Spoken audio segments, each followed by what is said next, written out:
Hello everyone, hope you all are doing good. आज का topic है प्रेजेंट टेंस, जो इंग्लिश ग्रामर का सबसे इम्पॉर्टेंट पार्ट है। अगर आपको इंग्लिश फ्लुएंटली बोलनी है या अपने सेंटेंसेस को कॉन्फिडेंटली फ्रेम करना है तो प्रेजेंट टेंस का समझना बहुत ज़रूरी है। इस वीडियो में सबसे पहले तो हम टेंसेस के 3 फॉर्म्स पढ़ेंगे, जो कि प्रेजेंट टेंस, पास्ट टेंस और फ्यूचर टेंस होता है। जब हम प्रेजेंट की बात करते हैं तो ऑब्वियसली हम प्रेजेंट टेंस की ही बात करेंगे, और हर एक टेंस को हम 4 फॉर्म्स में डिवाइड करते हैं। सबसे पहले हम प्रेजेंट टेंस को जब 4 फॉर्म्स में डिवाइड करेंगे तो कुछ ऐसे होगा: simple present tense, present continuous tense, present perfect tense, and then we have present perfect continuous tense.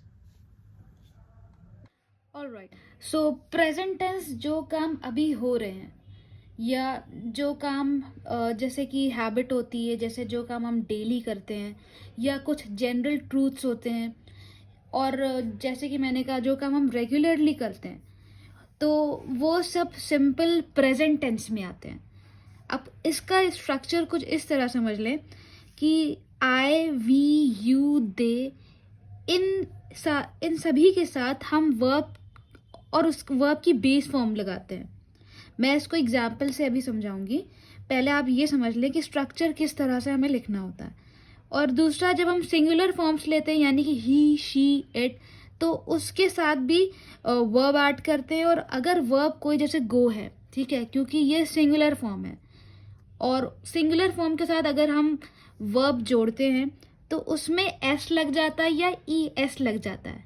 कहने का मतलब ये है कि अगर गो है, वर्ब जो है आपका अगर गो है और हम उस वर्ब को सिंगुलर के साथ जोड़ रहे हैं, तो आप वर्ब में ई एस लगा दोगे या एस लगा दोगे, मतलब कि he goes.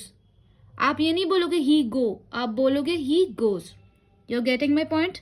Alright, let's move on to the examples. मैं स्कूल जाता हूँ, हैव यू सीन दिस? जो कि मैं डेली करती हूँ, जो काम मैं डेली करता हूँ, मैं स्कूल जाता हूँ, तो ये एक हैबिट है या कोई रेगुलरिटी आप बता रहे हो, तो you will say I go to school. दूसरा एग्जाम्पल ये है, वह हर रोज व्यायाम करती है, she exercises every day. Now we have the third example, सूरज पूरब से उगता है। ये एक जनरल ट्रूथ है, तो you will say the sun rises in the east. Sun singular है इसलिए हम ई एस लगाएंगे। शी भी सिंगुलर है इसीलिए हम वर्ब के साथ ई एस लगाएंगे। Okay, now we have present continuous tense.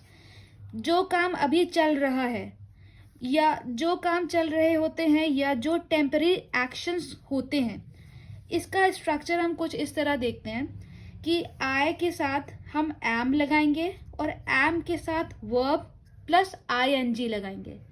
Okay, जैसे गो है तो गोइंग हो जाएगा, गो के साथ आई एन जी लग जाएगा। अब और अगर यू है, वी है, दे है, सारे प्लूरल फॉर्म है, तो उसके साथ हम आर को ऐड करेंगे plus verb plus I N G. और जब सिंगुलर फॉर्म्स होते हैं यानी कि ही, शी, इट, तो उसके साथ हम इज लगाएंगे प्लस वर्ब की थर्ड फॉर्म लगाएंगे। Okay, now let's do some examples.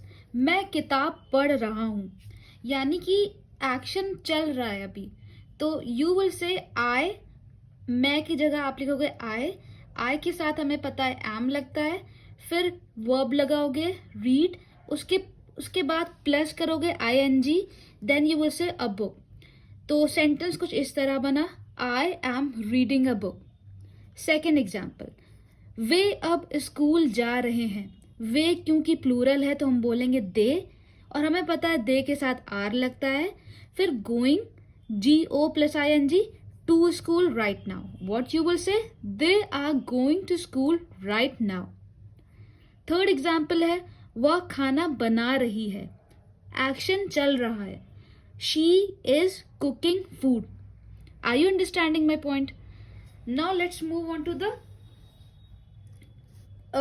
present perfect tense. Yes, so जो काम अब तक complete हो चुका है, याद रखना perfect tense जहाँ जहाँ आता है या तो चुका है, चुकी है, या लिया है, लिया, ऐसे करके बोलते हैं। तो जो काम अब तक कंप्लीट हो चुके हैं और उसका इफेक्ट अभी तक प्रेजेंट में नहीं दिख रहा हो, इसका स्ट्रक्चर पहले हम इस तरह देखते हैं। हम वैसे ही आई यू वी दे लिखेंगे, प्लस उसके साथ हम हैव लगाएंगे। हैव के बाद हम वर्ब की थर्ड फॉर्म लगाएंगे। रिमेंबर दैट वर्ब की थर्ड फॉर्म लगती है। अगर गो है तो वर्ब की थर्ड फॉर्म क्या होगी? गो, वेंट, गॉन, यानी गॉन होगी वर्ब की third form. So next structure है जब सिंगुलर्स आ जाते हैं, he, she, it plus has plus verb third form. Getting? So let's understand this with examples.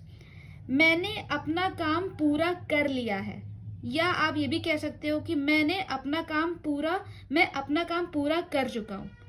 तो इसमें हम इस तरह बोलेंगे, मैंने I have completed. See, this is verbs third form, complete, completed, completed. Understood? तो हैव के साथ वर्ब की थर्ड फॉर्म लगाएंगे। माई वर्क, मैंने अपना काम कर लिया है, I have completed my work. Second example है, उसने अपना खाना खा लिया है, she has eaten her food. Hope you have understood. Alright, likewise we have present perfect continuous. जब एक्शंस अभी तक हो रहे हैं या चल रहे हैं और जो कंटिन्यूअसली किसी पीरियड के दौरान हो रहे हैं, जैसे कि अगर मैंने कोई भी काम शुरू किया है मॉर्निंग में और उसको मैं अभी भी कर रही हूँ, तब प्रेजेंट परफेक्ट कंटिन्यूअस का यूज होता है। इसका स्ट्रक्चर हम इस तरह देखते हैं कि आई यू वी दे के साथ हम हैव बीन लगाते हैं प्लस वर्ब और आईएनजी। इसमें क्या डिफरेंस होता है? इसमें हैव के साथ बीन आ जाता है, एक नया वर्ड इंक्लूड कर देते हैं हम। बाकी सारी चीज़ें, सारा फॉर्मेट सेम होता है जैसे पिछले टेंसेस में होते हैं।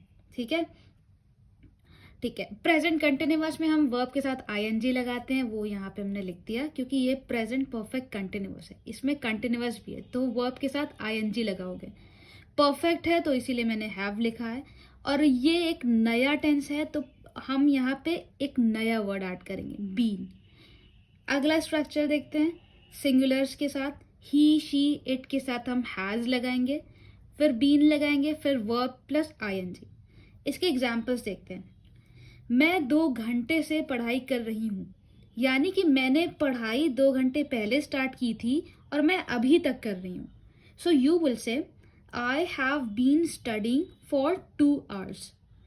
Understanding? The second example is, हम सुबह से काम कर रहे हैं, यानी कि काम सुबह स्टार्ट हुआ था और अभी तक कंटिन्यूड है। सो यू विल से, हम की जगह we have been working since morning.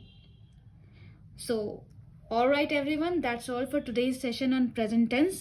I hope now you have a clear understanding of its 4 forms. Remember, grammar is best learned through practice, so try create your own sentences please using what we learned today. In the next session, we will dive into the past tense and explore its structure and usage. Okay? Until then, keep practicing and stay consistent. Thank you for joining me today. I'll see you in the next one. Bye-bye.